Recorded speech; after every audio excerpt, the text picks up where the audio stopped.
یہ کیا فتنے، جیسے آج کل دنیا بہت شور مچا رہی ہے، صاحب دولت کا فتنہ عجیب ہے، دولت کا فتنہ اور ہے تو غربت کا فتنہ اور ہے، عہدوں کا فتنہ اور ہے تو بغیر عہدوں کے فتنے اور ہے، گھروں میں، بازاروں میں، سڑکوں میں، مارکیٹوں میں، منڈیوں میں، اور جہاں جہاں کہ ہر جگہ فتنے فتنے فتنے فتنے۔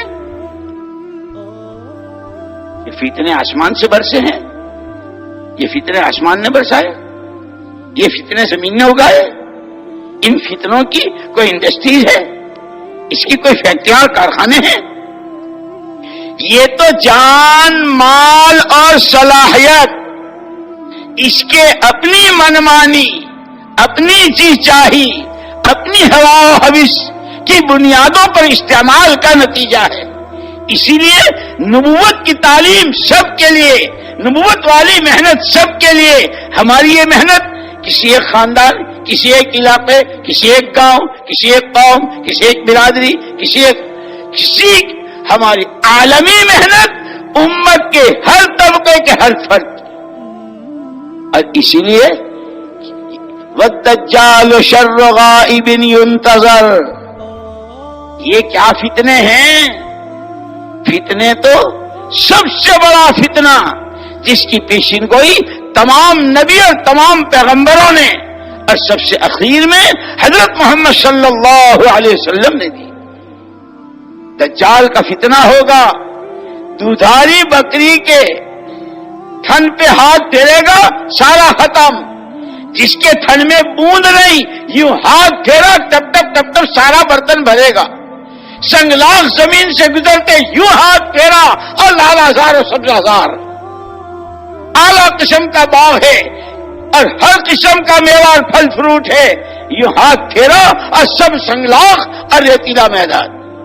فتنے، لیکن اسی میں بہت سے لاکھوں لاکھوں ایمان کے سودے ان کے ہو جائیں گے، ایمان لٹ جائے گا۔ اسی لیے میں نے جو شروع میں بات کی تھی، اللہ جل جلالہ عم نوالہ نے ہر فرد بشر میں محنت کا ایک جوہر رکھا ہے۔ محنت ہر زمانے میں دو طرح کی رہی ہے، آج بھی ہے، آئندہ بھی رہے گی۔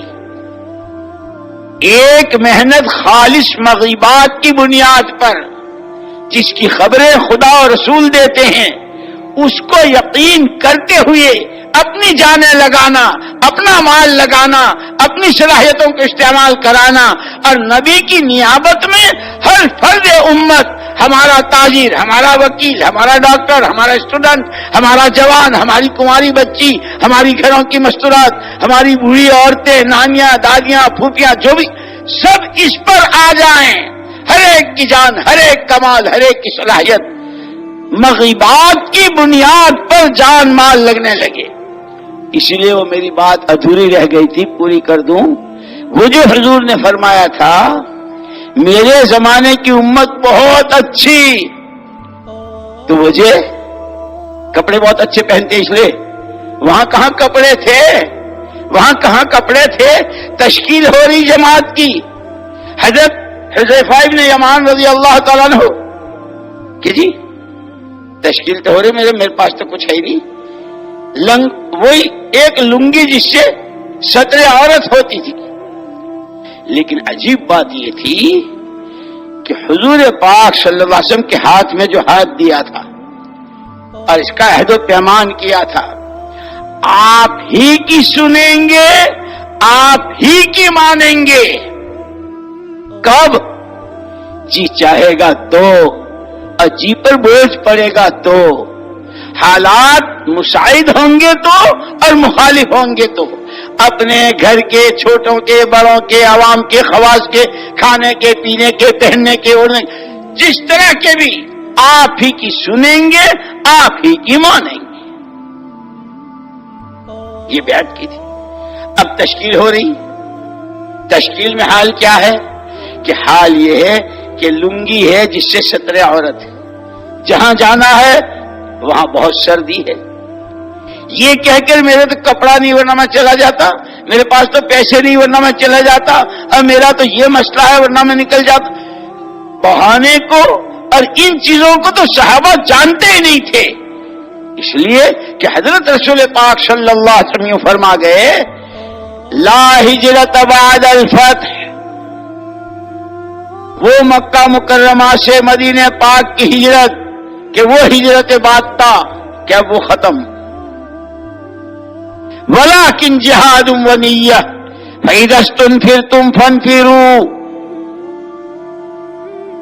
وہ ہجرت مکے سے مدینے والی تو ختم ہو گئی فتح مکہ پر، لیکن یہ زندگی جو ہجرت و نصرت کے راستے سے آئی ہے وہ انصار اور مہاجرین والسابقون الاولون من المہاجرین والانصار، وہ پہل کرنے والا پورا مجموعہ جن کا ایمان میں عیاری، جن کا تقوی میں عیاری، جن کی نمازیں میں عیاری، جن کے اخلاق میں عیاری، جن کی کمائیاں میں عیاری، جن کا معاشرہ میں عیاری، جن کی تنہائیاں میں عیاری، جن کے آنسو میں عیاری، جن کی تواضع میں جو نمونہ تھے، اسی لیے اللہ پاک نے ہمارے تمہارے لیے اور قیامت تک آنے والوں کے لیے راستہ کھلا رکھا ہے، دروازہ کھلا رکھا ہے، والسابقون الاولون من المہاجرین والانصار والذین اتبعوہم۔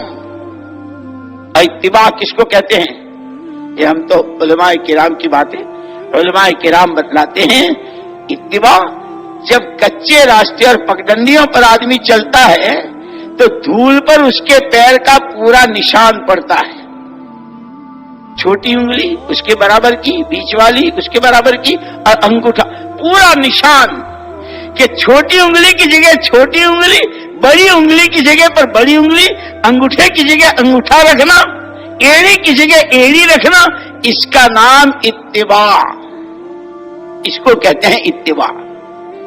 قرآن نے راستہ کھول دیا ہمارے تمہارے لیے، دروازہ کھلا رکھا ہے، وہ مجاہدے، وہ قربانیاں، وہ ہجرت، وہ نصرت، وہ رونا، وہ تل ملانا، وہ بل بلانا، وہ خدا کے سامنے کی بے قراری، وہ خدا کی مخلوق پر شفقت، وہ تنہائیوں کی نمازیں، وہ تواضع،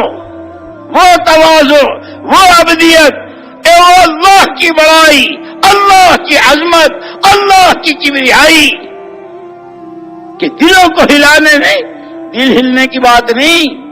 کسریٰ کا قلعہ ہل گیا تھا، کسریٰ کا محل، ایک دفعہ کہا اللہ اکبر، ایک جگہ صحابہ کی جماعت کام کر رہی ہے، ایک صحابی دیکھا دشمن سے مدبھیڑ ہے اور سامنے سے تیروں کی بارش، حضرت مغیرہ بن شعبہ رضی اللہ عنہ بھی ساتھ تھے، آئے امیر صاحب کے پاس، کہ بھائی یہ کیا کر رہے ہیں آپ، کیا ہوا؟ یہ اتنے تو تیر برس رہے ہیں، آپ ساتھیوں سے یہ نہیں کہتے کہ دفاع کرو؟ تو انہوں نے یوں کہا مغیرہ ابھی نئے ہو، کیا کہا؟